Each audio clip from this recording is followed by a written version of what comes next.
Excellencies, distinguished colleagues, it is distinct honor for me to preside over today's meeting of the Security Council on the cooperation between the United Nations and the Organization of Islamic Cooperation known as OIC, a subject that resonates profoundly with our multilateral vision and with the collective aspirations of the over 1.9 billion people whom the OIC represents. I thank the OIC Assistant Secretary General Mr. Yusuf Al-Duwai for travelling from Jeddah to brief the Council. Also thank Assistant Secretary General Khalid Khayari for his valuable briefing. We meet at a moment of deepening global disorder. Wars waged with impunity, occupation sustained without accountability, humanitarian crises multiplying, and ideologies of hatred fast becoming normalized. Amidst prevailing flux and deepening uncertainty, the urgency for coordination and principled action has never been greater.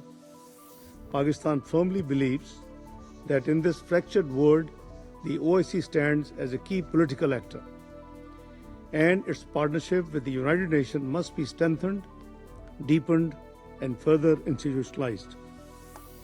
The cooperation between the United Nations and the OIC is firmly based on Chapter 8 of the UN Charter, which highlights the significance of regional arrangements in supporting the Security Council's primary responsibility for maintaining international peace and security.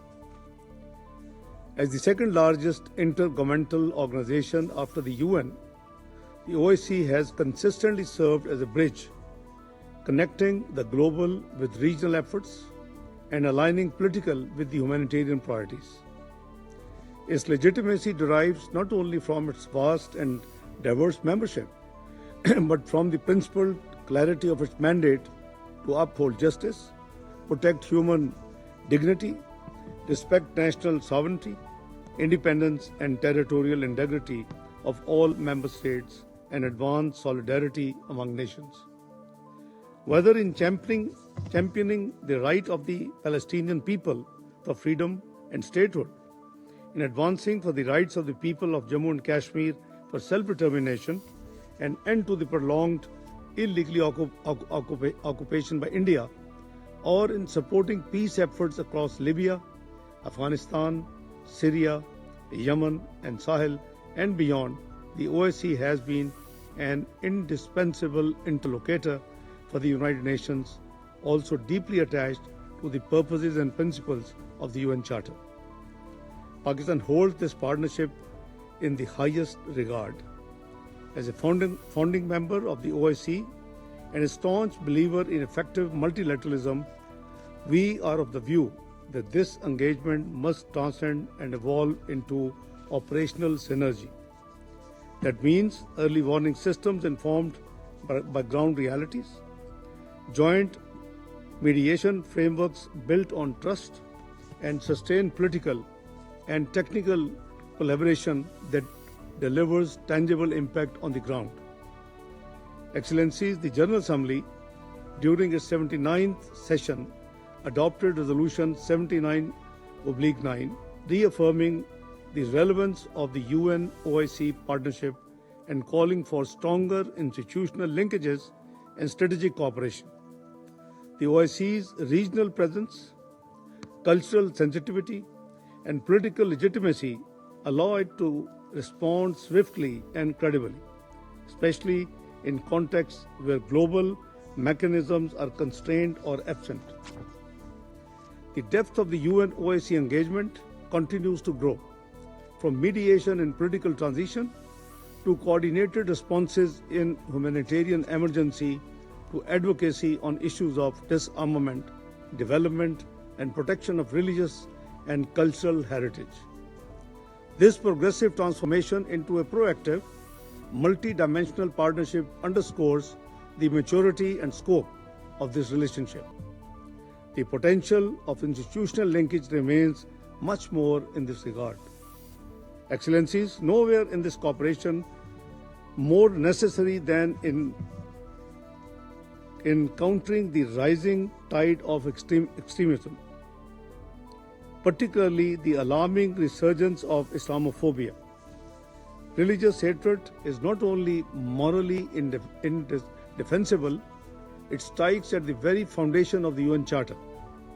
The international community's endorsement of Pakistan's initiative to designate 15th of March as the International Day to Combat Islamophobia, followed by the adoption of a resolution leading to the appointment of a UN Special Envoy on Islamophobia, are milestones that reaffirm our shared resolve. The OIC has long been a strong voice on this issue, and we must further institutionalize its role in global efforts to promote respect, inclusion, and interfaith harmony.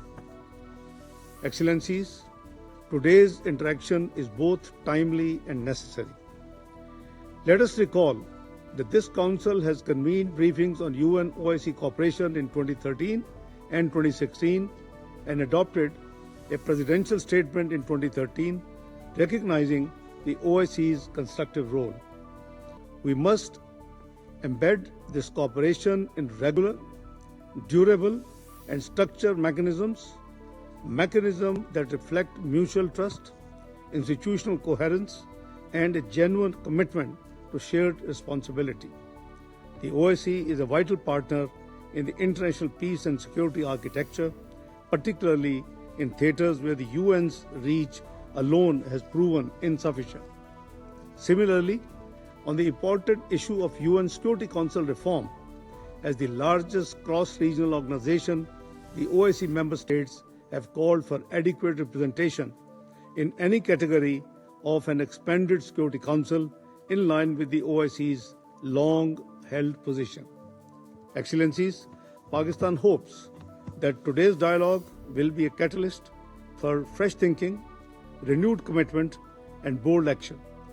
Let us be guided by the Charter, grounded in principles, not geopolitics, and propelled by the conviction that global challenges demand global partnerships. Cooperation between the United Nations and the regional organizations such as the OIC is not a diplomatic accessory, it is an indispensable imperative. Excellencies, before I conclude, I wish to thank all delegations for their constructive engagement in agreeing on a presidential statement to be adopted at this meeting that will go a long way in further strengthening the partnership of cooperation between the United Nations and the OIC. I thank you all.